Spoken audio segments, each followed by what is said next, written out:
સમગ્ર ગુજરાતમાં ભારે વરસાદને અને પવનને કારણે હજુ તો સિઝનની શરૂઆત છે, ત્યારે જાફરાબાદના માછીમારોને મોટું નુકસાન વેઠવાનો વારો આવ્યો છે।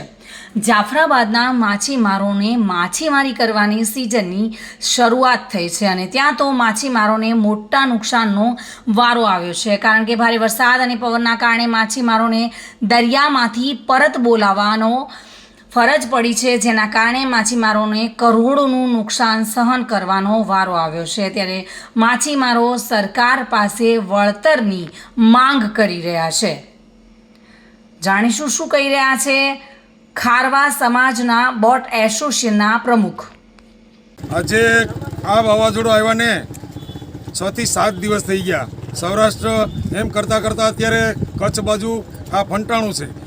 આ કારણે સરકારના આદેશ અનુસાર અમારી જાફરાબાદની બોટો તમામ આદેશ આપ્યાની સાથે જ બંદરમાં તમામ બોટો તમામ સમાજની લાંગડી દેવામાં આવી છે। આપ જોઈ રહ્યા છો કે તમામ બોટો બંદરમાં છે। આજે અત્યાર સુધીમાં અમે સરકારને ઘણી વખત વિનંતી કરી છે કે અમને 1/8ની બદલીમાં 1/9થી સિઝન શરૂ કરવા માટે પરમિશન આપો, જેને કારણે મચ્છી પણ મોટી થાય અને વરસાદ વાવાઝોડાનો સમય નીકળી જાય। આ વર્ષે ગુજરાત સરકારનો આભાર છે કે સરકારે માછીમારના વિકાસ માટે 15 ઓગસ્ટ પોતે સરકારે કરી અને આ ગુજરાત સરકાર માછીમારો માટે, કેન્દ્ર સરકાર માછીમારોનો ખૂબ જ વિકાસ કરી રહી છે।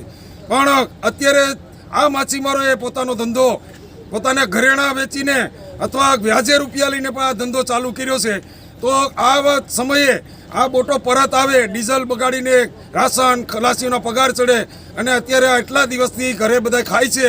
તો અમારી સરકારશ્રીને એક વિનંતી છે કે જેવી રીતને ખેડૂતને અતિવૃષ્ટિ હોય, અનાવૃષ્ટિ હોય એની અંદર જો વળતર આપવામાં આવે છે, તો અમારા માછીમારો, આખા ગુજરાતના માછીમારો વતી હું ભારત સરકાર અને ગુજરાત સરકારને વિનંતી કરું છું કે અમારા માછીમારોને પણ કંઈક ને કંઈક વળતર આપવામાં આવે એવી અમારી નમ્ર વિનંતી છે।